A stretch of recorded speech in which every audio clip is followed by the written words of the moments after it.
Do watch YouTubers have better chances with Rolex ADs? How can you safely clean a mechanical watch? Why is TAG Heuer so often hated? What watch brand do most people like that you just can't get on board with? Don't stone me for this answer. Hi everyone, my name is Jenny and this is my, I think, very first Q&A for this year. So, hi. I asked for your questions on Instagram and here on YouTube on my community tab. If you haven't already, make sure to follow me on Instagram and subscribe to my channel here so you won't miss out on any new Q&A posts. And we're going to start right away with your questions from YouTube here. And the first one is, can you point to a specific time in your life where a switch turned on and you thought, I like watches now? Or was it a gradual endeavor? That's a good question. And I've been asking that myself lately a lot because there's not a specific point in time that I, can think back on and be like, oh yeah, that is exactly where this switch turned on. But I do remember when Kai bought his first Rolex. I remember just, asking a lot of questions and, my dad was always into watches. And then I kind of fell into this rabbit hole of just Googling wristwatches. And I remember looking up the Cartier tank. And I don't know, that one kind of, I still remember that moment when I saw the Louis tank. I was like, damn, that is a very good looking watch. So I guess kind of both ways for me. So like a point in time, but also a gradual thing. Because that was only the starting point, and then I think as you all already know, it's kind of a rabbit hole from there. And then you just dig yourself deeper into it. Right, next up is, what if you went to live on a tropical island and you had only enough space to bring 3 watches? Which ones would you pick and why? I'm a watchmaker and just started following. Oh, well, good for you. Thank you so much for following. Tropical island, can only bring 3 watches. What would I bring? At this point, because it sounds like, am I alone on this island? I need some entertainment. I was going to say I would bring my Apple Watch just for, the entertainment factor, but that would run out of battery, so scratch that. I would bring my candy pink for sentimental value, my Rolex candy pink. No, I would bring my candy pink, then I would go for my G-Shock, for the adventure stuff, duh. And the last one, maybe not something from what I already own. What would I bring? Something fun. Maybe the Ulysse Nardin Voyeur. No, just kidding. Maybe something fancy and nice to look at, because what else are you gonna do? The Patek Philippe, the skeletonized Calatrava, the one entirely made from rose gold. So those would be my 3. The candy pink, my salmon pink G-Shock, and the skeletonized Calatrava from Patek. Next up is, a lot of you guys wanted to know more about Gooby, the cat. Have you ever think about giving your cat a collar watch that matches one of your watches? Tell us more about your cat. Is Gooby a good boy? Gooby is a good girl, by the way. And yes, she's a very good cat. We did think about, for the funsies, just to put on a watch on her, but I don't know. Might be a bit too much, but I mean, she already wears a collar with a GPS tracker on it. Her favorite watch, though. What is Gooby's favorite watch? I feel like Gooby has expensive taste, and if she could have it her way, she would wear only solid gold watches. I feel like she would be the cat to go for something like a vintage Stella dial Rolex, maybe a turquoise one. Something, flashy out there, because she's a very outgoing and nice cat. And I think that would match her personality. So yeah, she's a good girl. We love her very much. And now that it's summertime, she spends most of her time outdoors. She has no worries in the world. She lives her best life. Okay, next up is, I've always asked myself, if we, as watch enthusiasts, succeed in getting our Grail watch one day, what happens next? Will we be looking for a new Grail? Will we be satisfied for the rest of our life? Will the passion fade away? If you want more users questions, ask me. Greetings from France. Max, no worry, that is not a user's question. So for anyone watching who doesn't know what a Grail watch is, a Grail watch basically is a watch that you have always been dreaming of. It is the top of the mountain, and yeah, basically like your holy Grail watches. Cannot speak from experience. I have not yet been in possession with my all-time holy Grail watch, the Rainbow Daytona. What would happen if I were to acquire this one? I don't know. I don't think we will ever be satisfied. There will always be a new watch coming out that will spark the interest. So I think this is just an endless cycle of wanting something, getting it or not, dreaming after it forever, and so on.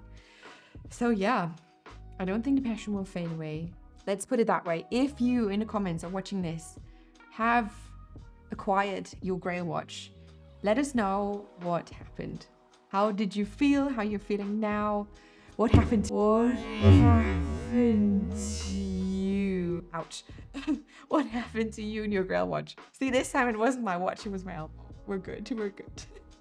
Oh, wait a second, different outfit. You know what that means? That means we're going to thank the sponsor of today's video. So this video is sponsored by CHRONEXT. CHRONEXT is an international online pre-owned watch retailer with over 32 brands and 800 models, providing pickup locations and lounges all over the world for you. And if you want to, you can use my promo code Jenni when purchasing from chronext.com to get an extra discount. And just for transparency, there's no financial kickback for me when you use my code, but you will get to save some extra money on your next purchase. That is chronext.com with my promo code Jenni with an I, not a Y, it's spelled with an I. And yeah, I myself have used CHRONEXT before. I bought my Yachtmaster 37 from them. Everything went super smooth. I like to call it the White Walker. Hope it catches on. And yeah, make sure to use my promo code Jenni when buying next from CHRONEXT. And thank you so much for sponsoring this video. Now let's get back to the questions.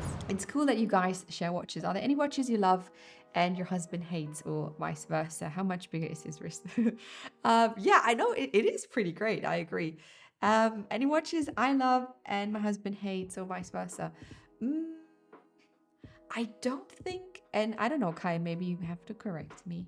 I don't think there are any watches that he dislikes that I like. The only thing that we just cannot agree on, really cannot agree on, is the GMT Master 2 Root Beer from Rolex. He really likes the colorway. I absolutely hate it. Yeah, it's the brown and black bezel that just does not do it for me. I'm very sorry if you love this watch. I think it looks terrible. I'm just not into brown colors that way on a watch. So I'm a 150 millimeter wrist in circumference, and he's at about 170 in millimeter. So it's not that big of a difference. If we share Rolexes, for example, we can kind of get around with the glide lock and easy link. Yeah, it's okay. It doesn't work with all watches, obviously. If it doesn't have a quick adjustment, we're kind of myth, but we tend to share watches, which is pretty great. Get yourself a partner with the same or very similar wrist circumference. If you're out there dating, make sure to check that first. Next question is, do watch YouTubers have better chances with Rolex ADs? Surely you guys will have fans working there who are more willing to sell you watches. Honestly, it is nice that sometimes you get recognized from other people who are into watches, but in my personal experience, it has never helped with getting any watches. On the contrary, even, because I feel that sometimes people working at ADs or ADs themselves just don't want to be associated with watch YouTubers. I don't know. And another Gooby question. Just could we prefer Patek Philippe or Audemars Piguet watches? I see what you did there. I'm sure she prefers Patek. Oh, Christian. We are friends on Facebook. I remember you. If you had to start from scratch, which watch would you buy and which watchmaker is your favorite? And someone else has commented, which watches would you have never bought? Starting from scratch, honestly, the first one I would go directly for would be my Seiko Presage Cocktail Time with the red dial. I am still so surprised how amazing this watch is. It looks beautiful. It is so lightweight. It's the perfect size for me. Starting out with this one would have made total sense because it's an automatic. It's interesting. You've got a see-through case back. The bracelet is comfortable. It is just such a good starter, especially for someone with a smaller wrist. My favorite watchmaker. We all know that answer. And which watches would you have never bought? I kind of want to say, no, I can't say my Datejust. I would have configured it differently a bit, but I would still go for it. Can't answer that question. Let me know in the comments down below if you have any watch regrets. And if you have already parted with that watch or if it's still in your possession. That would be interesting to read about. What watch brand do most people like that you just can't get on board with? There are two that immediately come to mind for me. Don't stone me for this answer, but I just cannot really get on board with Audemars Piguet. I know, iconic and super established, such fantastic, complicated watches, but still, I don't know. AP just doesn't really do it for me somehow. I don't know. And the second one would be Omega. They're great watches. It's objectively speaking, I can't find anything wrong with them. I'm just not feeling it. Maybe that's the reason why. Maybe I need some more exposure to Omega. Let me know in the comments down below what you think. What is the watch brand that you cannot get on board with? Don't give me Hublot or TAG Heuer. Be more creative than that.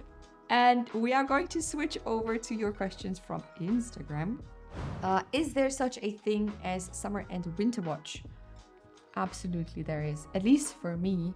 So winter watches for me are the ones that are heavier, the ones that I can wear a bit more tight because my arms do tend to swell up a bit during the summertime when it gets warm outside. So I do have my vintage Cartier Santos, the one from 1991. I cannot wear this one in summer comfortably because I cannot switch it to a different strap and there's no quick adjustment on the bracelet. So I have to wear it pretty tight. And also from the mood, you know, I feel like a G-Shock is so much more fun during the summertime than in winter because it's lightweight, it's airy, it's just fun. And I feel like a lot of other people have that same thing where they have a summer and a winter watch. Next question, please talk about your Datejust 116-234 versus the older 16234. Why did you choose the new one? Well, Simon, that's very easily answered. I just went into an AD and they only had at that time the new one available, so that's what I went for. It was my first big watch purchase. It was my wedding watch. I did not sit down and was deciding between going for the 5-digit reference or the 6-digit reference. It was just the one that they had and that I really enjoyed and liked. I really don't mind the newer case in comparison to the 5-digit reference. I still got, which I'm very happy about, the Infinity bracelet, the Infinity Jubilee as I like to call it. Now the newer ones, they do have a Rolex clasp, the folding clasp one. And not the Jubilee throughout, which, I don't know, I prefer this one. Can I recommend any vintage watch dealers in DE, please? Of course I can. Check out Max Rothfuss. I will link his shop down below. Rothfuss Watches. He has not only vintage, he also sells new watches. He's great. He's so knowledgeable. He will help you out with whatever. Just look him up. As I said, link is in the description box down below. And make sure to say hi to Max from me. Next up is, how can you safely clean a mechanical watch? Soap and water, steam, sonic water cleaner. This is how I clean my watches. So just take them off, obviously. Make sure always that your crown is screwed down so there's not water getting into it. Obviously, if you have a leather strap, take it off. Don't rinse it in water, duh. But I just use dish soap, lukewarm water, a very, very soft toothbrush and paper towels. And I just drip a bit of dish soap onto my watch, get the toothbrush, brush, rinse it, dab it dry. You can also use hair dryer to dry it more properly so you don't get the little water stains on it. You can technically get your bracelet into a sonic water, what is it called? Sonic water cleaner. I wouldn't put my case into it because of all the vibrations. I think that would just ruin it. So don't do that. If you have a solid gold watch, I would not go for the toothbrush or the water method. Maybe an alcohol wipe. These like single-use alcohol wipes. Don't rub too much onto solid gold cases. Stainless steel watches are super easy to clean. Just get those really, really soft bristles on a toothbrush. We've got in our kitchen a little bowl set aside, which is just has like watch cleaning supplies in it. And I recommend having the same. Just put away stuff that is only for watches. Make sure everyone in your household knows that it's just for watches, and then you should be good. Carlos wants to know, what do I think of watch modding? I think watch modding is great. I am so envious of people who create these fantastic mods and recreate like famous watch models by assembling different parts from other watch brands or just like modding parts together. It's so fun, and yeah, be on the lookout for watch modding content on my channel. Next one is, what do you think, which is the best Rolex bracelet and best in the entire watch world? Love your content. Thank you so much.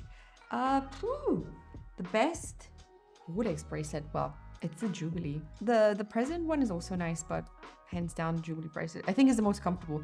The smaller individual links are, I think, the more comfortable can bracelet be most of the time, and the best in the entire watch world. That is tough to answer. To me, I remember when I was holding the Moser Streamliner for the first time, that bracelet that stood out to me so much. It was so nice to touch. It is so smooth in the way it just bends, and oh, wow, that was fantastic. So I think as of right now, the first thing that comes to mind, the best bracelet in the world would be the Streamliner bracelet from Moser, and the Rolex bracelet that I prefer is just a regular Jubilee bracelet, preferably with that type of clasp, because it looks the best, I think. Oh, that question. Why is TAG Heuer so often hated? A lot of bad rap, etc. It doesn't seem justified.